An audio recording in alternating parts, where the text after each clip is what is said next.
ذکر سید لولات سرا سے تابہ سریا سمک سے تابہ سماک، ہر ایک شے کی وہی علت اور وہی غایت، ہر ایک نمود میں پنہا ہے نام احمد پاک۔ اب یہ حقیقت محمدیہ کا تصور دیکھیے کہ ہم جس میں زندہ ہیں وہ تمنا تم ہی تو ہو، ظفر علی خان نے کہا تھا نا۔ اب اس کی یہ اس متن کی تجدید بھی ہے اور خوبصورتی کے ساتھ اور اسلوبی خوبی کے ساتھ آئی ہے تجدید۔ کیا؟ ہر ایک شے کی وہی علت اور وہی غایت،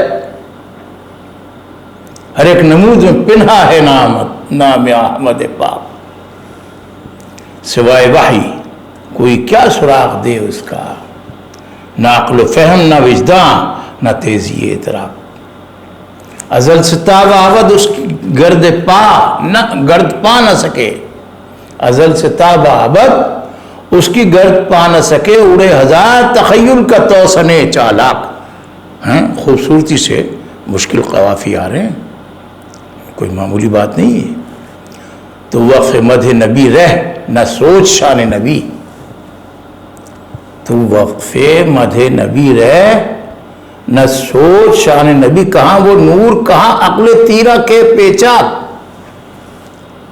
کشید کر وہ جریدہ میں سخن جس کی کہیں نظیر نہ پائے کوئی تہ افلاک، نشید کر وہ قصیدہ پڑھے جسے رضواں ہوائے باغ جنا میں بزیر سایہ تاک، محمد عربی فخر ہر رسول النبی، وہ جس کے فیض سے شاخ زمانہ ہے نمناک۔ عاجز الکلامی دیکھ رہے ہیں، فصاحت بھی ہے، زبان رک نہیں رہی ہے، پڑھ رہا ہوں مصرع۔ وہ جس کے جسم کا سایہ نہ تھا سلام سلام، وہ جس کی روح کا ثانی نہیں فداک فداک، کمال کے شعر ہے یار۔ اسی کا ذکر ہے بگڑے ہوئے دلوں کا طبیب، اسی کی یاد زمانے کے زہر کا تریاک، ہمارے دکھ ہیں گراں جس پہ وہ رؤوف رحیم، وہ جس کی شان پہ شاہد ہے قول ارسلناک۔ طویل ہے، میں کچھ اور بھی سنا دوں آپ کو۔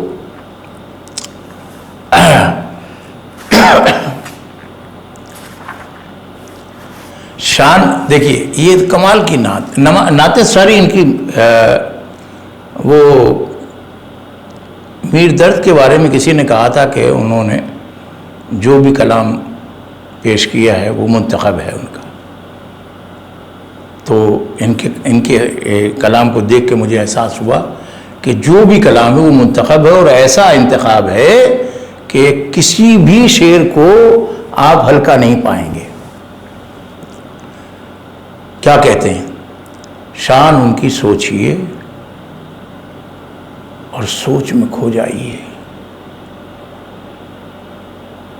حیرت کیا شان ہے، شان ان کی سوچیے اور سوچ میں کھو جائیے، نعت کا دل میں خیال آئے تو چپ ہو جائیے، یعنی یہ احساس، اور پھر اس کے بعد جو احساس آپ کو تڑپائے گا تو پھر کچھ نہ کچھ تو کہی دیں گے نا، لیکن کس انداز سے سونپ دیجئے دیدہ تر کو زباں کی حسرتیں، اور اس عالم میں جتنا بن پڑے رو جائیے، یا حصار لفظ سے باہر زمین شعر میں ہو سکے تو سرداہوں کے شجر بو جائیے۔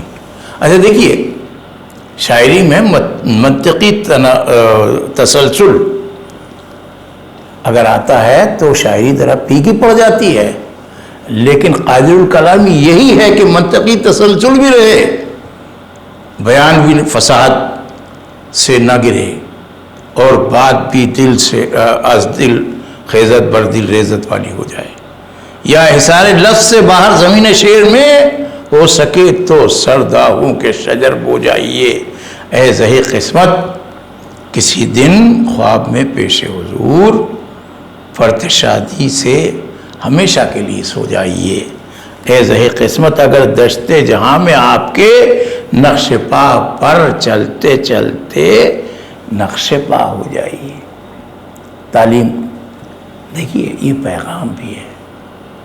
پیغام اگر اچھے اسلوب میں دیا جائے شاعرانہ کشش کے ساتھ تو وہ پیغام دل پر بھی اثر کرتا ہے اور قاری کو سوچنے پر بھی مجبور کر دیتا ہے اور عمل کی توفیق بھی ہونے لگتی ہے. ان کی نعتیں بہت خوبصورت ہیں, بہت ہی اہم ہیں. کہاں کہاں سے آپ کو سناؤں.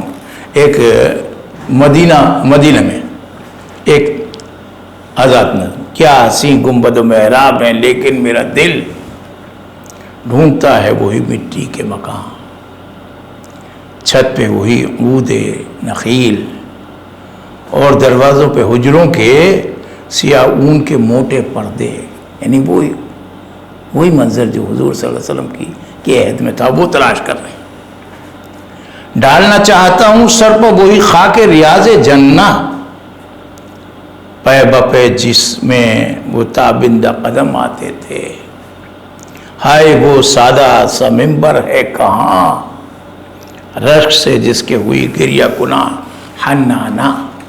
تلمی دیکھ رہے ہیں آپ. میرا دل صورت غربال ہے یادوں سے فگار, چھاننا چاہتا ہے خاک بقی جس میں ہے اتنے ستارے کے فلک پر بھی نہیں.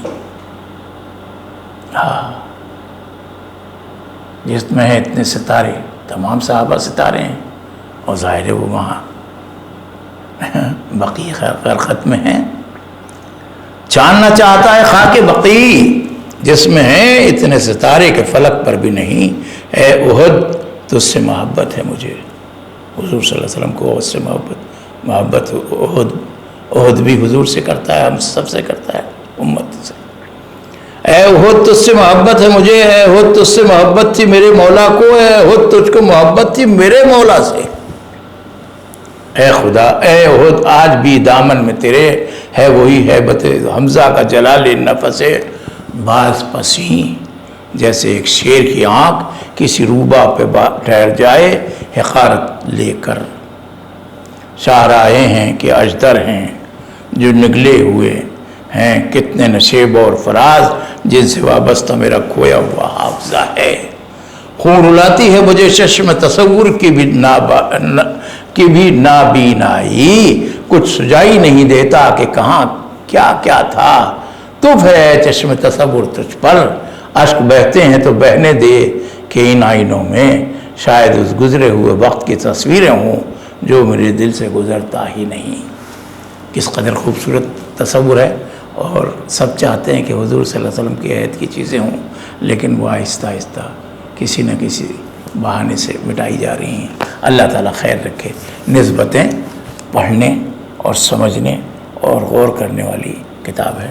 اس کے اوپر مقالے لکھے جا سکتے ہیں بڑے بڑے, اور لیکن بس بات مختصر کر سکتے ہیں ہم. تو یہ کتاب میں نے ایک ہلکا سا تعارف کر کے آپ کے سامنے پیش کر دی ہے, اور بس اللہ آپ کو خوش رکھے. السلام علیکم ورحمۃ اللہ وبرکاتہ.